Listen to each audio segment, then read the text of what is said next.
As for the fighting, Russia's assault on the Ukrainian capital of Kyiv continues, with its forces inching slowly to the city center. Russia has increased its indiscriminate lobbing of missiles at residential buildings. Russian shelling rocked a 12-story apartment building this morning, injuring 2 people and damaging a neighboring 9-story structure. Ukraine's state emergency services says at least 37 people were evacuated from the fire caused by the attack, while search and rescue efforts are underway for more victims. This as a Russian missile yesterday hit a weapons factory in the city, causing heavy damage. Moscow has said in the past it plans to attack Ukrainian arms factories, calling them, quote, legitimate targets. The city's mayor has imposed a curfew through tomorrow morning, saying it is a difficult and dangerous moment. The head of Kyiv region says that Russian troops are trying to cut off the capital. 12 towns around the city are without water, and half of those are without heat. The mayor of Ukraine's second largest city, Kharkiv, yesterday said at least 600 buildings have been destroyed in that city since the invasion began. Joining us now from Kiev, NBC News chief foreign correspondent Richard Engel. Richard? Good morning. The streets here in Kyiv are utterly quiet. There is nobody out. Nobody's walking around. There is a blanket curfew, and it is being enforced. If you look on the streets now, you will not see a single car. The only people you see on the streets are soldiers, civil defense, who are manning checkpoints. As Russia continues to lob missiles into the city, there was a large explosion on the outskirts a short while ago while you were reading that previous report.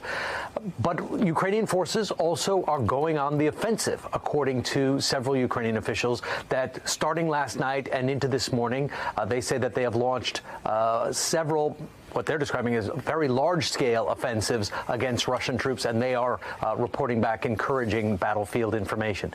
In Mariupol, in the south, 2 local officials describe a very troubling situation in that city. As you know, the city had been surrounded for days. There was a humanitarian corridor that opened yesterday, allowing 2,000 cars to leave, but it didn't allow, it was just one-way traffic out of the city. There was no supplies that went in, and then these local officials said that Russian troops took between 400 and 500 people hostage, herding them into a hospital that Russian forces have taken over, including doctors and patients, and are holding them as human shields, not allowing them to leave the building. And they are, and Ukrainian officials are warning of the dangers of that. And going back to what you were saying earlier, overnight there was that extraordinary visit by 3 NATO prime ministers who came to this city, met with President Zelensky, and because they couldn't fly, there is effectively a no-fly zone because it is a contested airspace. They had to come by train.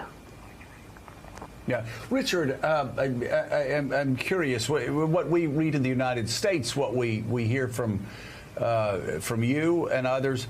Generally, it seems to be that the battle for Kyiv has really ground to a halt, that the Russians' advance has stopped. And now this morning you're telling us that actually the Ukrainians are now pushing back with counteroffensives.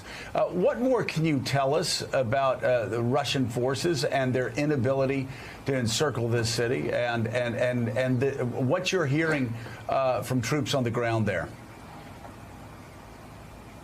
So we're hearing from Ukrainian troops, but I'm also hearing from U.S. military officials that the Russian offensive has been poorly coordinated, that it seems to be there is very little communication between the National Guard and the regular Russian army troops, that they are not coordinating well with air cover, that sometimes Russian troops have been sent into small engagement battles, Russian armored personnel carriers and tanks without air cover, and they've been quickly eliminated by Ukrainian forces. The Ukrainian forces have been using their Turkish drones very effectively. They are hoping, as the Biden administration is now suggesting, that they might get some more lethal drones from the United States, in particular a system called the Switchblade, which is a launched drone system that is launched into the air and then dive bombs kamikaze style into targets and explodes. They are hoping to get more of those. But the Russians have not been able to not even advance into the center of Kyiv. They have not taken some of the surrounding suburbs, even though they have been fighting there for several weeks now. And as of overnight, Russia and the Ukrainians say that they are taking advantage of the stalled momentum that the Russians have been facing to launch a counteroffensive. So this city is not surrounded. This city is not under attack with street-to-street fighting. And if anything, the Russians seem to be on their back foot in their positions around the city. It's fascinating. Thank you so much, NBC's Richard Engel, as always, for your extraordinary reporting. Hey, thanks so much for watching our YouTube channel. You can follow up on today's top stories and breaking news, or catch up on your favorite MSNBC shows all in one place. Download the NBC News app today.